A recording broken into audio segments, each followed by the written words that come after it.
په دې ویډیو کې زه تاسو ته دا ښیم چې څنګه کولای شئ د خپل کتاب راپور او یا د یوې مجلې اوله صفحه ډیزاین کړئ، یعنې د کتاب پوښ څنګه جوړولی شئ. نو په مایکروسافټ ورډ کې دا څه ناڅه سخت دي، د دې په خاطر باندې چې تاسو ځینې خاص پروګرامونه لرئ د ډیزاین لپاره چې د دوی نه استفاده کولی شئ. مګر که چیرې تاسو هغه ونه لرئ، مایکروسافټ ورډ کې هم تاسو کولی شئ دا کار وکړئ.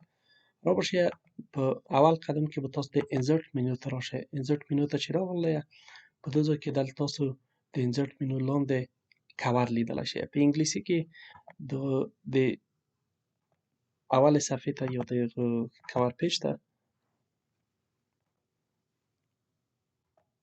دا د کور پیج په نوم باندې یادېږي. چې کله په دې باندې کلیک وکړو، دلته به تاسو ته تیار یو تعداد ډیزاین شوي کور پیجونه راشي. صحیح شو؟ نو په دې باندې به کلیک کړئ.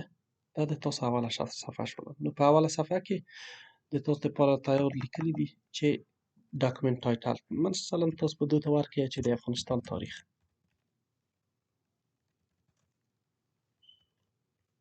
د افغانستان جنګي تاریخ تاسو به دا نوشته کړئ او بیا به د دې ته لاندې ور ولیکئ چې د 2000 څخه 2021 پورې مثلا دا ورلیکئ. دلې تاریخ لیکلی دی چې د چاپ کال یې کوم دی، مثلا تاسو دا کتاب چاپوئ په 2023 کې. صحیح شو؟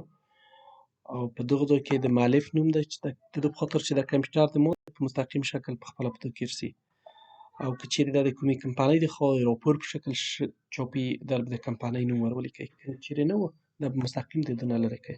صحیح شو؟ دا یې تاسو اوله صفحه شوله ډیزاین.